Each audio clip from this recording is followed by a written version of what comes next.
ಎಲ್ಲರಿಗೂ ನಮಸ್ಕಾರ. ಇಂದಿನ ಪ್ರಮುಖ ಸುದ್ದಿಗೆ ಸ್ವಾಗತ. ಭಾರತ ಮತ್ತು ಅಮೆರಿಕದ ನಡುವಿನ ವ್ಯಾಪಾರ ಬಿಕ್ಕಟ್ಟು ಈಗ ಹೊಸ ತಿರುವನ್ನು ಪಡೆದುಕೊಂಡಿದೆ.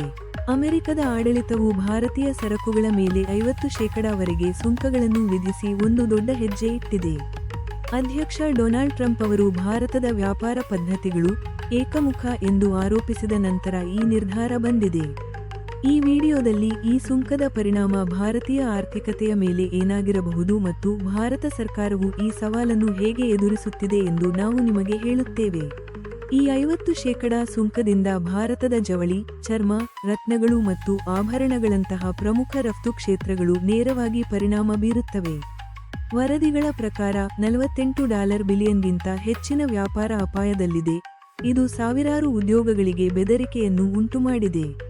ಭಯಪಡುವ ಅಗತ್ಯವಿಲ್ಲ ಎಂದು ಭಾರತದ ವಾಣಿಜ್ಯ ಸಚಿವಾಲಯ ಏಕೆ ಹೇಳುತ್ತಿದೆ ಮತ್ತು ಅವರ ಬಹು-ಹಂತದ ಯೋಜನೆ ಏನು ಎಂಬುದನ್ನು ನಾವು ತಿಳಿಯುತ್ತೇವೆ. ಭಾರತವು ಹೊಸ ಮಾರುಕಟ್ಟೆಗಳನ್ನು ಹುಡುಕುತ್ತದೆಯೇ ಅಥವಾ ದೇಶೀಯ ಬಳಕೆಯನ್ನು ಹೆಚ್ಚಿಸಲು ಜಿಎಸ್ಟಿಯಲ್ಲಿ ಬದಲಾವಣೆಗಳನ್ನು ಮಾಡುತ್ತದೆಯೇ? ವಿಡಿಯೋದಲ್ಲಿ ನಾವು ವಾಣಿಜ್ಯ ಸಚಿವ ಪಿಯೂಷ್ ಗೋಯಲ್ ಅವರ ಹೇಳಿಕೆಯನ್ನು ವಿಶ್ಲೇಷಿಸುತ್ತೇವೆ.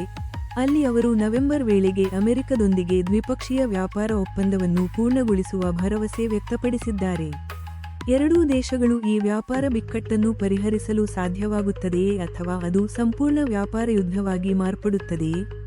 ಈ ವಿಡಿಯೋವನ್ನು ನೋಡುವ ಮೂಲಕ ಈ ಸಂಕೀರ್ಣ ಭೂ ರಾಜಕೀಯ ಮತ್ತು ಆರ್ಥಿಕ ವಿಷಯದ ಬಗ್ಗೆ ನೀವು ಸಂಪೂರ್ಣ ಮಾಹಿತಿಯನ್ನು ಪಡೆಯಬಹುದು.